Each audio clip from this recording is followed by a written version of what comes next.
अच्छा और बुरा व्यक्ति की प्रवृत्ति है, लेकिन सवाल यह है कि क्यों और कैसे कोई व्यक्ति अच्छा या फिर बुरा बन जाता है। वहीं इससे भी जरूरी चीज यह है कि अच्छा इंसान कैसे बने। आज संसार में चारों ओर बुराई ही बुराई है। दंगे फसाद, लड़ाई झगड़े, हत्या और आपराधिक कामों से जुड़ी खबरों की कोई कमी नहीं है। इसका कारण है इंसान का बुरा बनना। जब इंसान की प्रवृत्ति बुरी हो जाती है तो संसार भी बुराइयों से भर जाता है। गौतम बुद्ध की इस कहानी से जानेंगे क्यों कोई व्यक्ति बुरा बन जाता है और बुरे काम करने लगता है। साथ ही इस कहानी में जानेंगे कैसे बने अच्छा इंसान। एक गांव में एक शातिर चोर रहता था।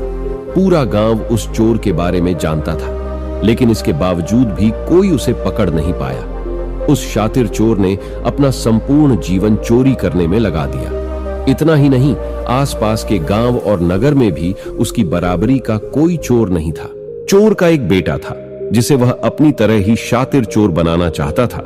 इसलिए वह अपने बेटे से हमेशा कहता था कि कभी किसी साधु या सन्यासी के उपदेश को मत सुनना। यदि कोई कुछ कहे भी तो अपने कान बंद कर वहां से भाग जाना। बचपन से ही उसका बेटा अपने पिता से इन्हीं बातों को सुनता आ रहा था, जिस कारण ये बातें उसके मन में बैठ गई थी। ऐसे में बड़े होकर बेटा भी अपने पिता की तरह शातिर चोर बन गया। एक दिन उसे बड़ा लालच आया और वह राजा के महल में चोरी करने के उद्देश्य से जाने लगा। तभी रास्ते में लोगों की भीड़ नजर आई। चोर ने देखा कि लोग एक सन्यासी के चरणों में गिरकर उनका आशीर्वाद ले रहे हैं। वो सन्यासी गौतम बुद्ध थे। चोर साधु सन्यासी से दूर रहता था क्योंकि उसे अपने पिता से यही सीख मिली थी, लेकिन भगवान बुद्ध को देख वह उनकी ओर आकर्षित हो गया। इसका कारण यह है कि पहली बार उसे किसी तेजस्वी व्यक्ति के दर्शन हुए थे।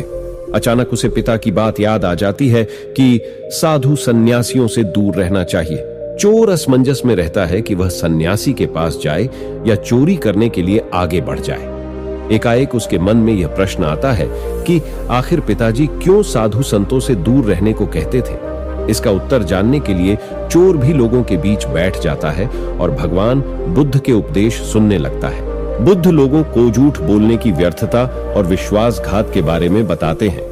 उपदेश समाप्त होने के बाद सभी लोग अपने घर लौट जाते हैं और चोर भी चोरी करने के लिए महल की तरफ निकल जाता है।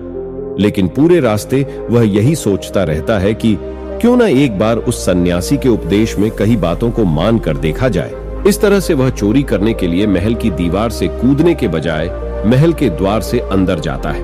उसे देख महल के द्वारपाल उसे रोकते हैं और भीतर जाने का कारण पूछते हैं। चोर कहता है, मैं चोर हूं और महल में चोरी करने जा रहा हूं। द्वारपाल उसकी बातें सुनकर हंसने लगते हैं और कहते हैं, जरूर ये महल का सेवक या नौकर होगा और हमसे मजाक कर रहा है।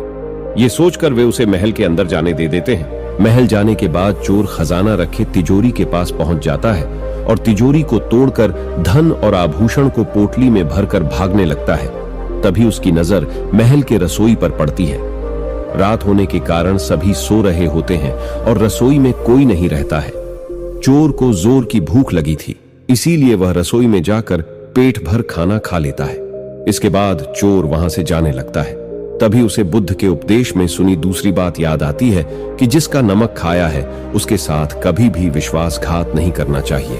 चोर सोचता है, मैंने इस महल का नमक खाया है, ऐसे में इनका धन चोरी कर मैं इनके साथ विश्वासघात करूंगा। इसीलिए चोर चुराए हुए धन को रसोई में ही छोड़कर जाने लगता है। महल के एक व्यक्ति की नजर चोर पर पड़ जाती है और वह शोर मजा देता है, जिससे महल के लोग चोर को पकड़ लेते हैं और राजा के पास ले जाते हैं। राजा चोर से पूछता है कि जब तुमने चोरी कर ली थी तो फिर इसे छोड़कर क्यों जा रहे थे। चोर कहता है, एक सन्यासी के उपदेश के कारण। चोर की बात से राजा प्रभावित होते हैं और उससे कहते हैं, अगर तुमने ऐसे उपदेश बचपन से ही सुने होते तो तुम कभी चोर बनते ही नहीं। इतना कहकर राजा ने उसे कोई सजा नहीं और छोड़ दिया। लेकिन राजा ने उससे कहा कि एक बात याद रखना, सही संगत और सही उपदेश से ही व्यक्ति अच्छा इंसान बनता है। बचपन से ही गलत संगत और गलत उपदेश मिलने के कारण वह बुरा व्यक्ति बन जाता है। संगत और उपदेश व्यक्ति का जीवन बदल देते हैं।